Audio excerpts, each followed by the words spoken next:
Hey, thanks for downloading the podcast of Cross Defense. I'm your host, Pastor Bryan Wolfmueller. The Flamme's on with me all day today talking about the problem of evil, how it's a logical problem, an evidential problem, and also a problem with the hiddenness of God. We walk through a lot of stuff and end with, this is fantastic, the theses on Elihu from Job, on divine suffering and divine justice. You're going to love it today. Let me know what you think. Thanks for downloading the podcast. God's peace be with you.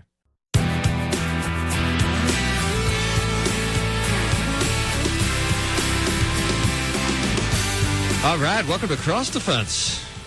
Hey, it's that time of week when we do some cross defensing. I'm your host, Pastor Bryan Wolfmueller, pastor of St. Paul Lutheran Church and Jesus Deaf Lutheran Church in Austin, Texas. And joined the whole program. We got the Flamme on all day today because I said, hey, send me a couple of notes on this, and he sends me about 5 hours worth of stuff. So last week we couldn't cram it into 40 minutes. So same thing this week. We're gonna talk about some common objections to the Christian faith, and today's topic is going to be the problem of evil in the world, and how do we face it? How do we think about it as Christians? How do we engage in it, both as an argument as well as existentially, as we think about the trouble that we have in our own lives and the troubles in the lives that we have, the lives of the people around us as well. So we're going to talk about. So here we go. Pastor Flamme, how are you? Hey, I'm pretty good. How are you? Great. I am great. It's it's 100. I think it just got under 100 today. So finally, it's starting to cool off down here. That's how I feel about it. So. Wow, that's hot. That's hotter than we are, amazingly. It's probably 90 outside right now, so that's pretty balmy for us. You say you can split the problem of evil up in three different ways: the logical problem, the evidential problem, and then the problem of God's hiddenness. What do you mean by those three different ways of looking at the problem? Well, the logical problem basically says when you compare various statements or propositions about God against the proposition that evil exists, that there's a breakdown in the logic. Something doesn't fit together. Something doesn't mesh. So that's the logical problem of evil. The evidential problem of evil is probably what you most hear from your friends or from your neighbors who don't love God, who don't fear him, and they feel justified in not believing in God because they see a prevalence of evil all over the world, and all of this evil that they witness and that they experience adds up to a kind of cumulative case against the likelihood of God existing. And so the argument goes something like this. Given that there is so much evil in the world and that God is supposed to be powerful and loving, then it seems like that God must not exist. Otherwise, he would do something about all of the evil that we witness and experience in the world. And then finally, there's this question of God's hiddenness. And that is that if there is a kind, loving, and powerful God, shouldn't he in some way reveal himself to folks who otherwise say that they are justified in their unbelief? Because God has not, in fact, revealed himself. They don't hear a still, small voice in the recesses of their heart. They don't experience in some way his presence. And given the other problems with the lack of direct evidence for God, they feel like they're justified in not believing in him because he's silent. He hasn't given his creatures any indication of his existence. These things related. These three things seem related to one another. Like you could presumably move from one to the other. Yeah. So they are all related. There are different variations on what you were calling the problem of evil. That is, that when we look at creation, we don't see a perfect world, but we see a very imperfect world. And it seems as if the theists, people like you and me who confess that there is a one God who has made all things, who preserves all things, that he is loving, he is kind and merciful, and he is powerful, and he knows everything. We ought to be able to answer this problem of evil in some way. Or people, when they see all the evil out there and they compare it against what the Christians say about God, they feel justified in saying, well, it doesn't seem like your Christian's God is even out there because of these terrible things that are happening in my life and in the lives of other people. Interesting. Okay, so what do you now? You and I were talking about this last week, and you were asking me, what do I think is the one that I encounter most with people? And I thought, or the way I put it forth was what you said, the logical problem, and you were surprised about that because you think that most people, as we engage in this in sort of everyday life, it's most of the time we engage with the evidential problem. Did I get you right on that? Well, when people read their favorite atheistic Bible their favorite new atheistic, who Sam Harris and Chris Hitchens and all these guys, yeah. Right. So when they articulate the problem of evil, they often do it in this evidential sort of a way. But nevertheless, I think that the evidential way is how people try to express it intellectually, but probably this is what's nice about this hiddenness of God and separating it off into its own argument. It speaks to the reality that people just feel like God isn't there for them, that God isn't speaking. He's not present with them. And if only they had a little bit of assurance of his presence and providence in their life, especially as they're suffering, then maybe things might be different. But because they feel this kind of abandonment, then I think that that's actually what pushes them into these evidential style arguments where they say, well, there's so much evil that it cannot possibly be true that God exists.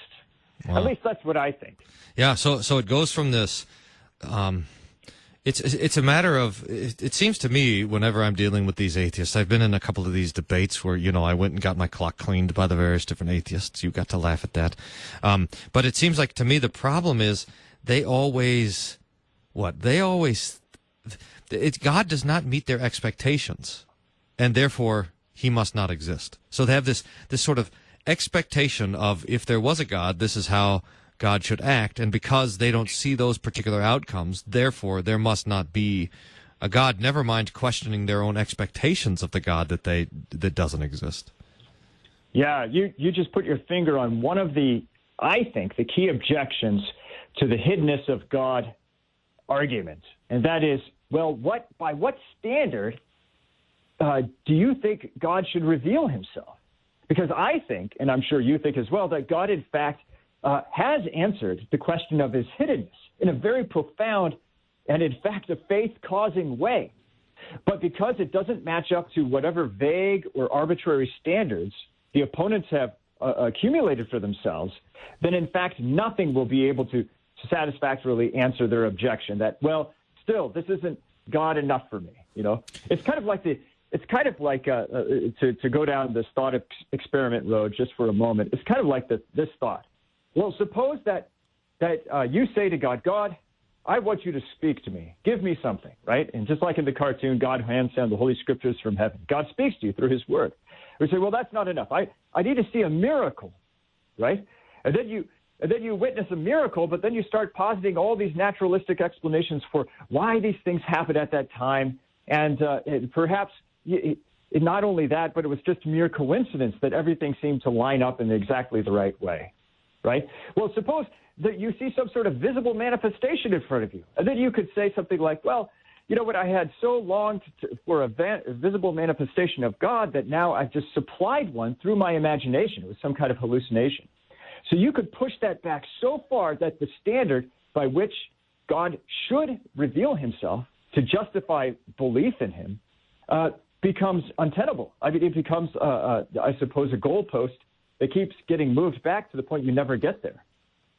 This is, I think it's interesting just as maybe as a strategy point, or maybe just to observe it, is that most of the logical arguments that we face, I shouldn't say most, but a lot of the times, the large logical arguments that we face against the Christian faith are backfilling to justify people's conclusions or their own experiences. So that you first have the problem of God's hiddenness, which then sort of, it backfills with the evidentialist argument, which then sort of fleshes itself out into the logical argument. But it started with this experience of disappointment with disappointment in God, I suppose. Well, this is the theologian coming out. By the way, I don't know if you should make this disclaimer, but I certainly should. I'm not a philosopher. I did the equivalent of staying at a Hollywood, or what do you call it, a Holiday Inn Express last night. I read a handful of articles that I found on the internet, and that's why I feel like I could say a few things about these things. So if any of your listeners want to get me on any particular nuance in trying to explain these various arguments, feel free. I mean, I'm certainly not an expert when it comes to the philosophy of religion. But speaking as a theologian, to your original point, I think that some of the most militant so-called atheists that you run into have some kind of background, especially here in the United States, with the Christian religion. And something happened in their past, which is actually the thing that pushes them to say there is no God, that is not, in fact, a lack of evidence for his existence. Perhaps it was the severity with which their parents brought them up in teaching them God as revealed by Moses and the law, and instead of teaching their kids about Jesus and grace and God's love and kindness and mercy, and exemplifying that in their own lives. Or perhaps it has something to do with the trustworthiness of their parents, that their parents had said over and over and over again, right? There is a God. We really want you to believe this because this is important not just for your life here and now, but also for your eternal life. But then the trustworthiness of their parents is somehow violated through various lies or sins that they commit. So one of the most common attacks against Christians and the Christian church here in this country is that we are a bunch of hypocrites. And so this is interesting because I think the true argument is probably a moral argument. That with the Christians, what you see that is actually an offense is a lack of conformity to their own standards of righteousness. And it's almost as if the accusation is there that, well, if God is who he is, and he speaks and reveals himself to these Christians, shouldn't he supply the power or wherewithal to these folks who are trying to follow him to become righteous and pure, so that they could be, that shining light on top of the hill for the rest of the world? And so when we see sins committed by Christians, this moral argument against the Christian faith is probably the genesis, I think, of more intellectual assaults against the existence of God in general. That ultimately people are scandalized by sin, maybe even their own sins, to the point where even to escape the accusations of their own conscience against their own sins, they seek out more intellectual arguments to say, well, I have reason for running away from the fear of God. There's something there, and I want to press this, maybe in a future interview, but because there's this, because the moral argument, I think one of the things that we want to reflect on is the fact that you cannot have an objective moral standard apart from the existence of God. So the moral argument only works when you're borrowing Christian morality, which is why the argument is always hypocrisy. It's not you don't live up to the standard of good, but rather you don't live up to your own standard. But even that, you always want to say, well, why is that bad? I mean, what in your worldview makes not living up to your own standard bad? And it doesn't seem like there's any way to get there apart from at least the existence of God or the existence of a creator or an orderer of the universe. Now, this is great. You've stumbled on something that we need to talk about today. And that is, when you start asserting the problem of evil over and against God's existence, what are you asserting? That there is moral inconsistency in the world. You're asserting a standard of judgment and a standard of righteousness. And that the ironic thing is, it's not God's judgment or righteousness or standard of morality that you have to abide by. Now it becomes the standard of morality that you know for certain that you're placing God underneath. You see, you say, well, God, if you are good, prove it to me, because I see these instances in this creation of not good and not righteousness and imperfection. And because of that, you need to justify yourself to me. And that's what we call engaging in the theodicy, or justifying God to our own satisfaction. So define that real quick. So theodicy is a Greek word. Theos is God.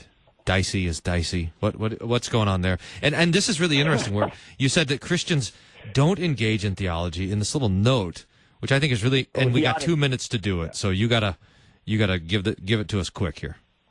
Okay. So two things. First of all, a theodicy is different from a defense against some of these logical arguments against God's existence because of the existence of evil. So when Christian philosophers or other theistic philosophers answer the logical problem of evil or the evidential problem of evil, they're not necessarily providing a theodicy. Instead, they're providing a defense against what their belief is, that a God who is like the God revealed in the Holy Scriptures does in fact exist. Now, a theodicy is a little bit different. It gives a full-bodied explanation of why there is evil in the world. It comes up with a kind of a story for why evil is in this world. It hypothesizes as to why God would allow evil into this world. And what it does is it goes beyond the evidence, I would say, of the Holy Scriptures to supply information to our satisfaction that might justify God in our own sight, that would justify God to our own standards of ethics and morality, especially given that we think that God, being powerful and merciful as he says he is, ought to be able to prevent all of the evil that we see in the world. And so trying to give that full-bodied explanation is what we call the theodicy. It's trying to justify God according to our standard.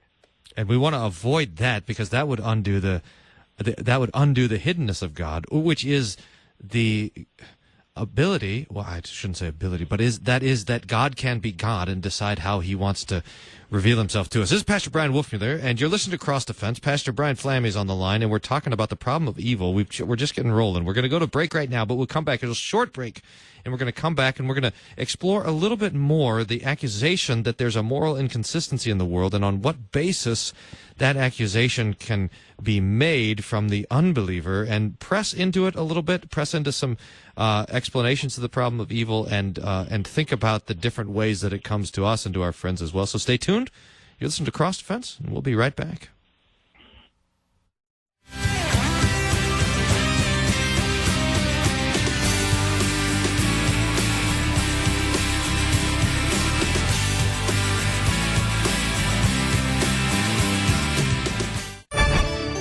I'm Free to Be Faithful moderator Kip Allen. There's a saying, freedom isn't free. Those of us who practice our religious freedom are learning the truth of that saying. A Christian athlete supporting Bring Your Bible to School Day is being called a bigot. Focus on the Families Bruce House Connect, and I address this issue on Free to Be Faithful, 2:30 Wednesday, and again at 9:30 Saturday on Worldwide KFUO.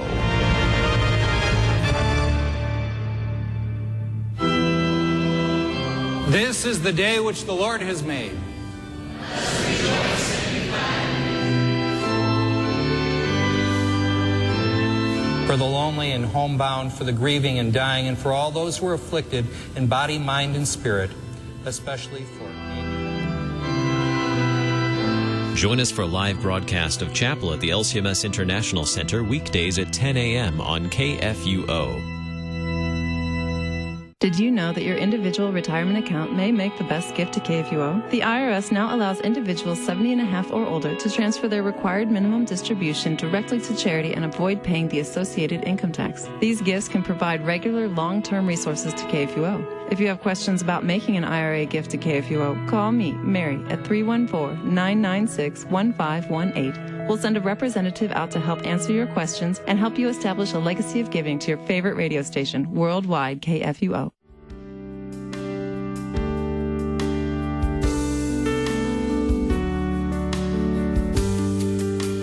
I'm Pastor Ken Baumberger. Join me weekday mornings at 7:15 for Oratio, your time of scripture, meditation, and music on KFUO, Christ for you, anytime, anywhere.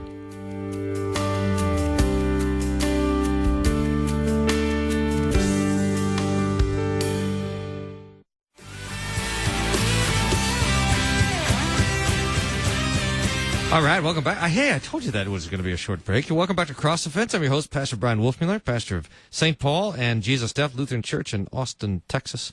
And I got Pastor Brian Flamme, a pastor of Emmanuel Lutheran Church in Roswell, New Mexico, and we're talking about the problem of evil. We talked about how this comes in three ways, it comes to us in three different ways. The hiddenness of God, the fact that God disappoints our expectations on how things should be, that it doesn't feel like God is there, which leads to an evidential argument, the kind of piling up of all of the troubles that manifest in this life, which then kind of filters its way down into the logical problem, which is assertions that cannot be matched with one another. And so we're kind of talking through this stuff. You said, Pastor Flamme, that I stumbled on this idea that, and I want to kind of press this a little bit, the idea that the basic argument of the problem of evil comes down to the idea that there is a moral inconsistency to the way the world is and to the existence of God. And you said that one of the critical questions that we ought to bring to that argument is, by whose standards? In other words, if there is no God, how do you develop the standard of a moral inconsistency? Did I get it right? Yeah, I mean, that's a very important question. The fact that there's a standard, an ethical or moral standard to begin with, is the remarkable thing. That man would think of himself in possession of this standard, of capable of even reaching this moral or ethical standard. And then that man would presume to put the Creator under that benchmark as well to see what would happen. And does he himself live up to the standard if he apparently exists? And there are all kinds of ethical theories about that abound out there as to what is the origin of ethics. So you have consequentialists, the utilitarianism out there that says that, actions are ethical or good if they cause more pleasure than they do pain, or they generate more utility for society as a whole than detriment it, You have other people like the deontologists who assert the various kinds of duties that are universally binding on all people everywhere. And so you remember Kant and his categorical imperative? Well, that would be an example of that. And then, of course, you just have those folks who recognize a difference, an instinctual difference between virtue and vice. And so Aristotle, of course, was not any sort of a Christian, at least as we as Lutherans don't think so. And Aristotle, was able to articulate from his pagan heathen background this real distinction that exists within the souls of men to become great by becoming courageous and brave and good and just versus, craven and cowardly and greedy and unjust. And so so that focuses more on just the actions themselves and the basic recognition of a difference between good people and bad people. But still, I suppose, even with the virtue ethicist, it begs the question, well, why the standard? For them, they would probably point at something in creation and say, well, you can see that there are better examples of a creature than others, right? There's a more healthy horse, right? Or that this is a better example of a pig. It's healthy. It's not sick. In the same way, you could probably look at the souls of men and compare them and say, this man is capable of so much more, and not just capable of so much more. He's just an obvious example of ethical perfection than this other man who's smaller by comparison, not size-wise, but he is loathsome, and nobody wants to be around him because he's deficient. Well, okay, so whatever standard you choose, nevertheless, the person who says that there is evil in the world has already asserted that there is a standard, and he's probably not intentionally, but at least tacitly, he's put the question out there: why the standard? Where does it come from? Who has set this standard into place? Is it just something that we've agreed to as human beings? Certainly there's evolutionary theorists out there who say it's something that's evolved within us that has become necessary for survival or something, right? They still have to answer the question as to why is there an ethical standard at all? And I think that gets to part of your point, which is, look, if there is a morality, it implies a kind of universal law, which implies perhaps a lawgiver.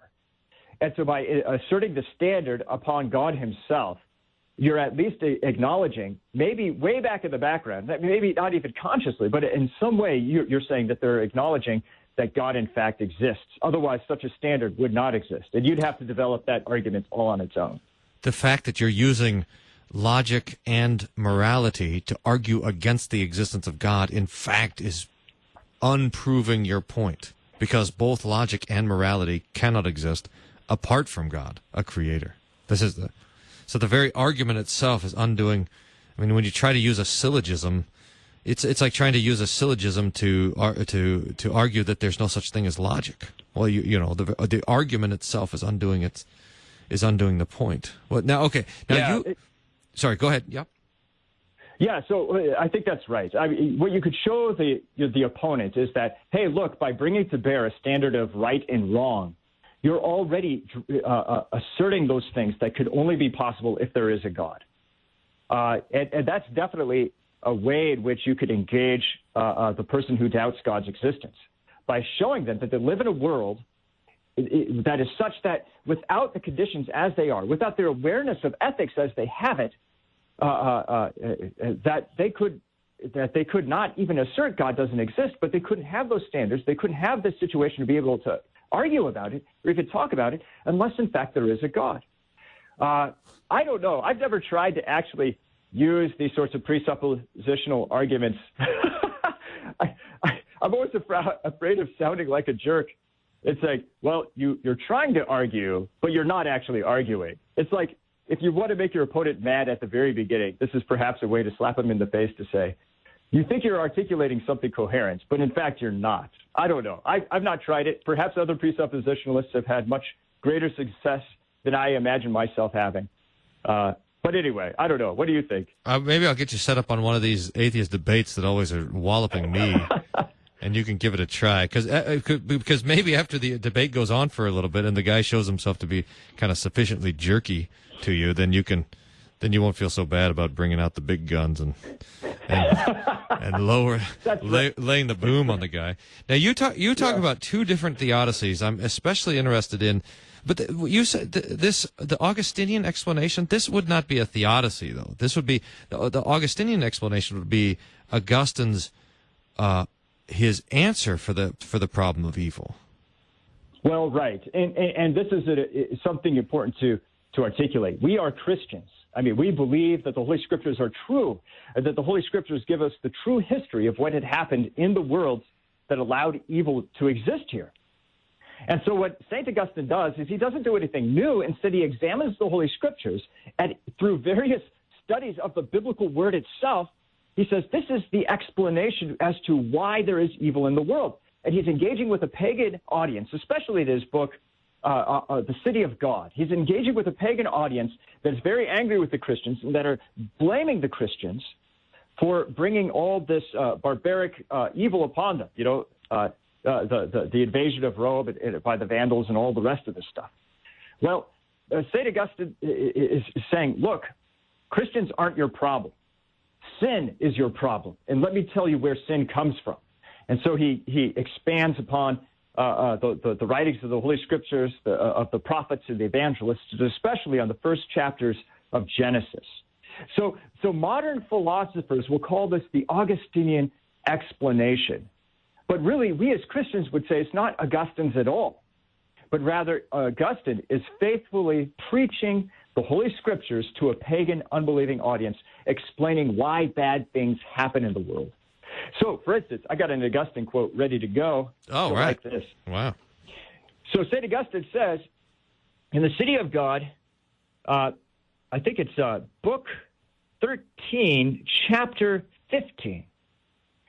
He says, and thus, from the bad use of free will, there originated the whole train of evil, which, with its concentration of miseries, conveys the human race from its depraved origin, as from a corrupt root, on to the destruction of the second death, which has no end, those only being accepted who are freed by the grace of God.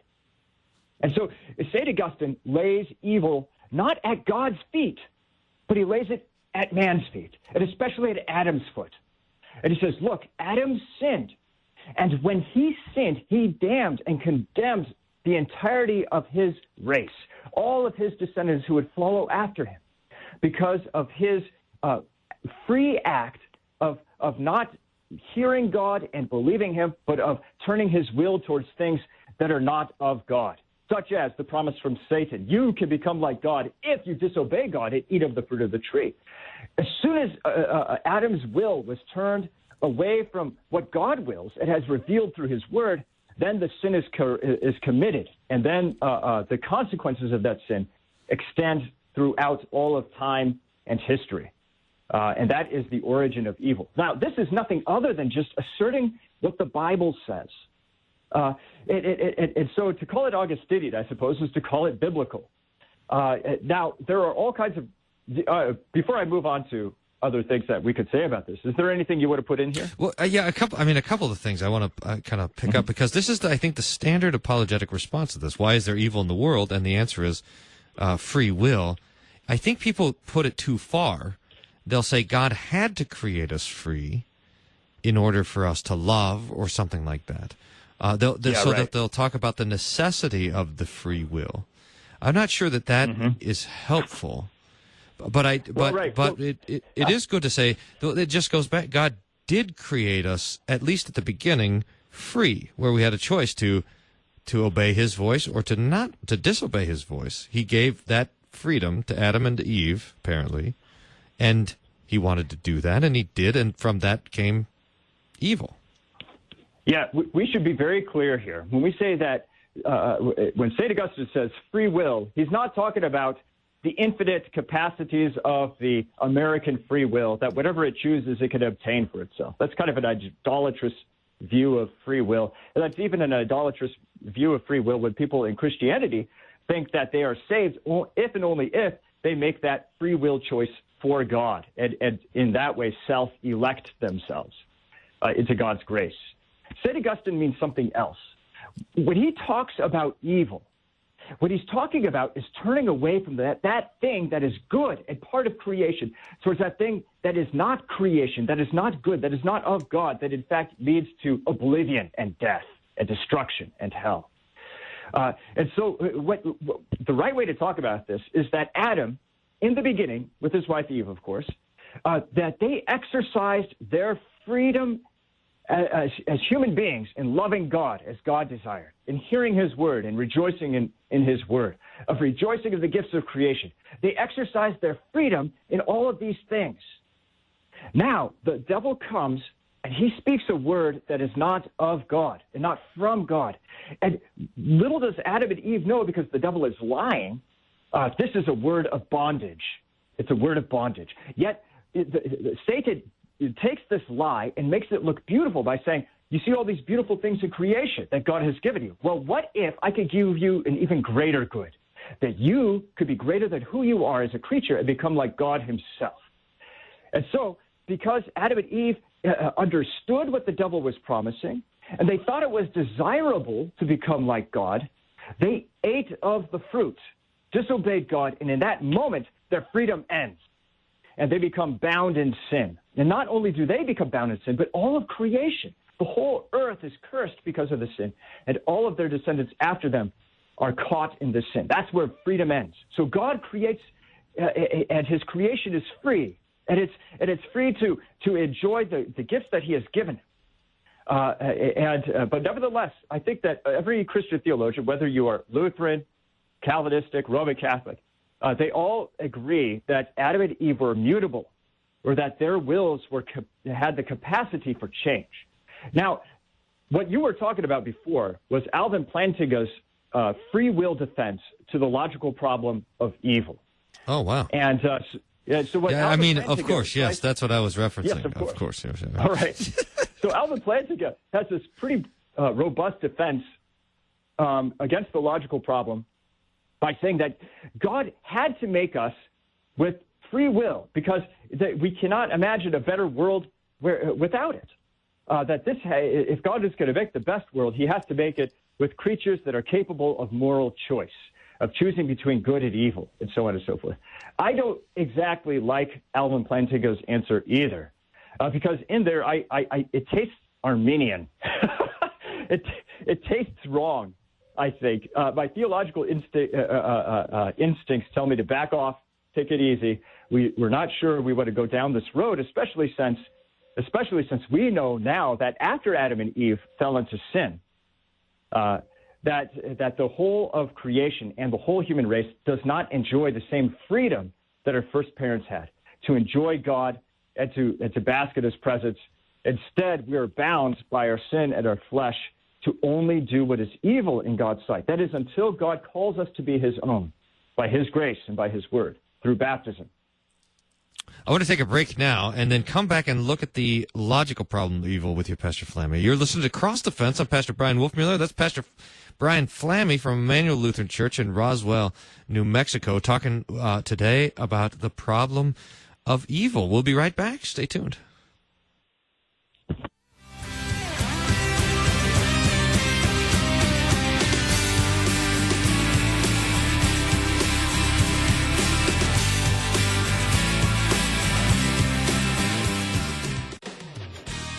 Ecclesiastes 10 verse 10 states, "If the iron is blunt and one does not sharpen the edge, he must use more strength. But wisdom helps one to succeed. Find this true wisdom in Christ on Sharper Iron every weekday morning at 8 a.m. here on Worldwide KFUO. Sharpen the iron of your faith together with two pastors as they take up the sword of the Spirit to proclaim the gifts of Christ crucified and risen for you."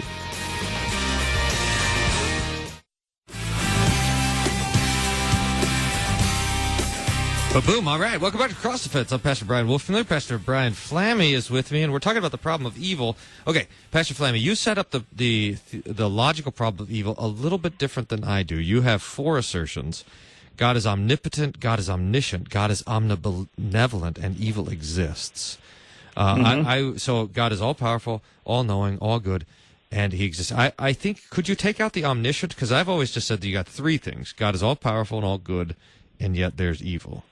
So you insert omniscient. He knows everything, because I suppose you could try to create an idea of God that is not the Christian God and say, well, maybe he's good and he's powerful. He just doesn't know that evil's happening, right? Yeah. Which is, I suppose, a way that you could try to combat the argument. Look, You take all four propositions, that God is good, God is knowing, and he is powerful, and that evil exists. And on the face of it, the atheist would say that this is logically inconsistent. As a set, you can't make it mesh and fit together. So something has to give. Either God is not powerful, either God is not good, either he's not knowing. And because the theist, who, like us, the Christians, who trust what the scriptures say, won't give on any of those above three premises, obviously, they would say, well, that picture of God can't possibly match up with the presence of evil in the world, because the God that you're describing would not allow it to be. So because there's evil, that means that God must not exist. What's the best way into that conversation? So someone brings up this as an argument for the non-existence of God. How would you start to kind of unravel it or take it apart? Well, I suppose what I would try to do is to get at, well, what are we talking about when we mention evil? Because the Christians don't deny that there is evil in the world. And in fact, Christians are at their best when we give the Bible's response to evil for our own souls and consciences, which is the balm of the gospel. And so to engage that person in a conversation about the nature of evil, in what ways have they seen it or experienced it, and then to articulate what exactly evil is. Is it a force in the world? Does it possess a power all of its own? Or is it, in fact, and this is what the Christian could add to the conversation, or is it, in fact, a privation, a lessening of the good things that exist in creation? That it doesn't have a power of its own, but rather it represents that something is broken in this otherwise beautiful and intricately made world that has been set together for our benefit and for our blessing. And so when the Christian starts talking to that person about evil in that way, as being a kind of privation, as being a corruption of creation, then the Christian can start talking about sin and the consequences of sin, not just in the abstract out there in the world, but the consequences of sin even within an individual's soul, right? And so in some ways, my idea is this, to get people out of the argument as soon as possible, to make it as personal as soon as possible. Because is there an answer to the logical argument? Is there a defense that we could supply? Sure, but if they're playing intellectual hardball, it's probably, unless you go follow Plantinga's free will defense, eventually the Orthodox Christian will hold up their hands and say, I can't go any further because the Holy Scriptures won't let me assert what God can or cannot do. Plantinga feels justified in doing that, claiming that God has to be rationally consistent and logical, that he cannot contradict himself. But the Lutheran will say, well, wait a second, I don't want to say what God can or cannot do. The Scriptures testify to God's goodness, right? The Scriptures testify to his mercy. The Scriptures testify to his power, but the Scriptures don't always explain why evil happens, especially particular instances of evil, be it natural evil like an earthquake or a tsunami that destroys a lot of stuff or a part of a country, or personal evil that comes at the hands of another human being. The Scriptures speak about sin entering into the world and all of creation being cursed by sin. But beyond that, unless God gives a particular word to a prophet in the Old Testament, then God is silent. And the Lutheran especially will say, we are going to respect God's hiddenness. And instead of trying to kick down the door of his hiddenness, to shake God by the shoulders and to say, give me an answer as to why this evil, why right now, we're going to see how God desires to be known. And that is not where he is hidden, but where he reveals himself. And that is the word of the cross. That is the word of the gospel, which doesn't answer an intellectual problem. Instead, God says in the Holy Scriptures, don't ask the intellectual problem because you're speaking about things you cannot understand. You are limited. I am God. You have to understand this. And because of that, you have to receive me where I reveal myself, and that is through the word, and that is through Jesus dying on the cross for your sins. It seems like for the person who's really struggling with this, not for like the philosophy student who's just looking for more arguments against God's existence, but for the person who's really struggling, feeling the pain of the problem of evil and wrestling through this, one of the persistent illusions that becomes the energy behind the argument is the idea that an answer will bring comfort. So that if I could know why they're suffering, then I'd be able to handle it better. It wouldn't be as much suffering. And this comes right down to the personal level too. We always ask the question why when there's a tragedy. Why when there's a man-made or even a natural disaster? We say why, and we ask the question why because we think that there's some comfort on the other side in the answer. But the problem is, and I think this is pressing towards what you're getting to as well, that the Lord knows that there's no comfort in knowing why. That's often why that question is left unanswered almost all the time. But the Lord has comfort for us in other ways, not in knowing why there's trouble or why there's evil, but most especially in knowing that Jesus has suffered also, that evil has happened to God. Instead of answering the logical question, he gives us the promise of the gospel. Right. And that is where, especially as Christians, I think it's fine to engage philosophically with these things. Maybe we might even add a helpful word here and there.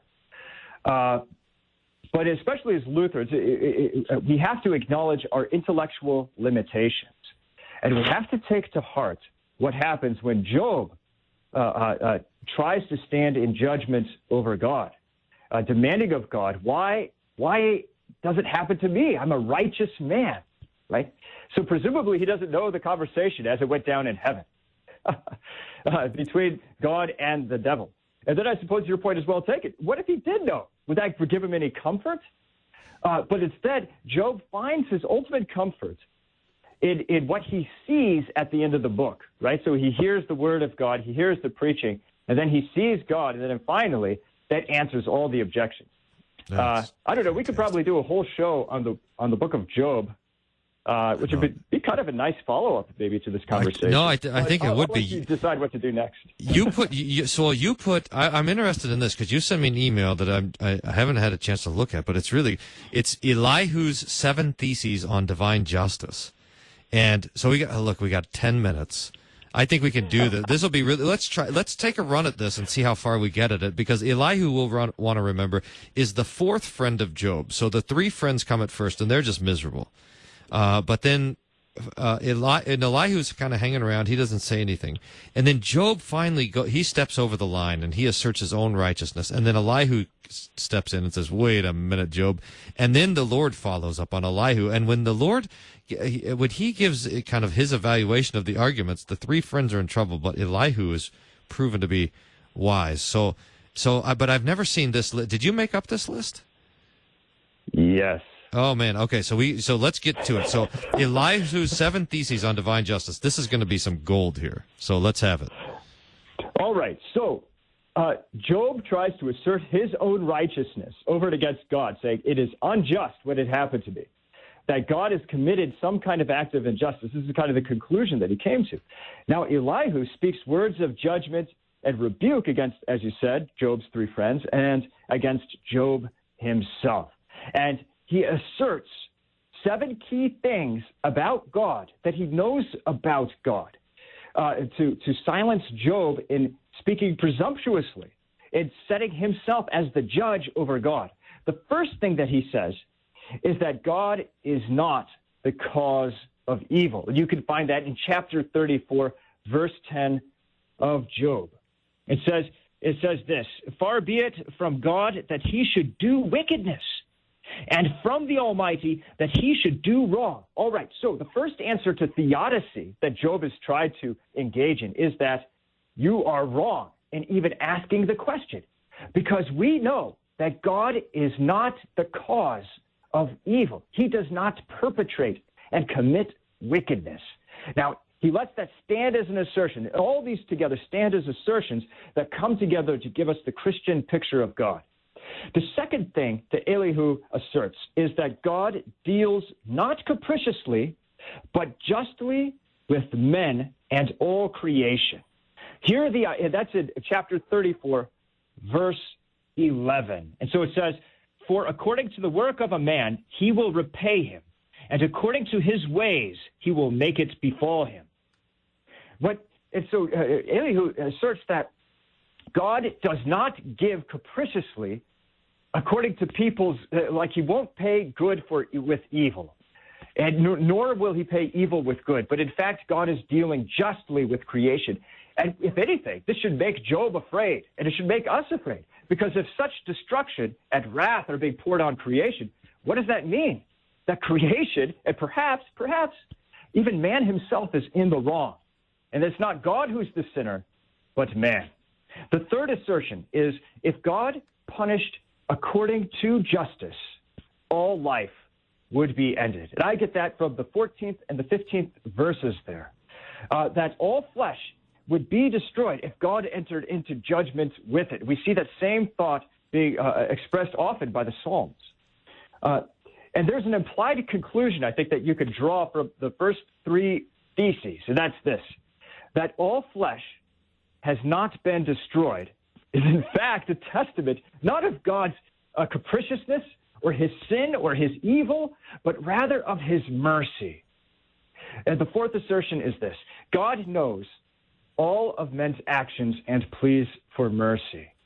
So it's not as if God doesn't do anything or he does the wrong thing because he's just not capable of knowing. But Elihu wants Job to know, no, God knows exactly what he is doing because he knows exactly what's going on with creation. The fifth thesis is when God does not answer men's cries, it is in fact because of men's pride. It's probably good to read this verse directly. This is verse 12 of chapter 35.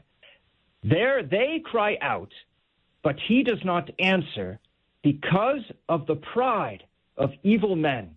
Now, suppose I'm the person who's asserting this argument from the hiddenness of God, saying that God has not revealed himself to my satisfaction, so I feel intellectually vindicated and not believing that God exists, or at least in being skeptical about his existence. right? Well, this plea to God to reveal himself is, in fact, the thing that causes God not to do so. Why? Because it asserts man's standard of judgment being put over God, and man using this standard of judgment in a way in which God never intended it to be used, as the tool and the means by which man's own sin is revealed, you see. Wowzers. Okay. Wait, so sit on that just for a second more. So run through it again. Run through that one. And what thesis are you on, by the way? This is thesis 5. 5, okay. Yeah. When we're talking about this, we're talking about that when people engage in theodicy, right? And even when they try to come up with explanation, their own theodicies, trying to justify God, trying to say, well, perhaps these are the reasons why God allows evil to exist. In the end, what they're trying to do is to put words into God's mouth. They're making him answer their own cries out to God for an explanation as to why there is evil and suffering in the world. Not only does God remain silent to these things, but he in fact judges these things. And that's why I think that engaging in theodicy is probably an act of spiritual peril. It reveals not any sort of humility on the part of man, not any just innocent intellectual curiosity on the part of man, but the scriptures reveal, I think, that it reveals man's pride, the central sin against the first commandment. That man, in fact, in asking the question of God, why is there evil? Why don't you justify yourself to me? It reveals that he neither fears, loves, nor trusts in God above all things. And so what the Lord offers in that place, when we have this trouble, what the Lord comes back and offers is not an answer, but rather promises to believe, because that's, in fact, what God is after the whole time. I can't believe, Pastor Flamme, we're out of time. We only got to thesis 5. I published these theses, by the way, right on wolfmueller.co/Elihu, or as you say, Elihu. And I think we're going. Well, let's start here next week. So we'll start with the problem of suffering and take this up when we dig into it as well. It's an amazing thing to think that we are not dealing with these objections to the Christian faith as philosophers. The Lord has not asked us to stand and argue his truth philosophically, although philosophy can be a tool. But he has asked us to be Christians. He's asked us to trust his word. And when we turn to the Lord's word, we find the Lord not often, well, sometimes giving answers, but mostly giving promises. And chiefly among them is the promise of the death and resurrection of Jesus. So the Lord doesn't answer the problem of evil by living or according to our expectations and abolishing evil in every way. He does something astonishing. He enters into our suffering. He enters into this evil world. He suffers with us. And more importantly, he suffers for us so that he can claim us as his own and give us the promise of eternal life. That's the Lord's answer to the problem of evil, to endure it for us, for you. God be praised. Hey, you're listening to Cross Defense. Talk to you next week.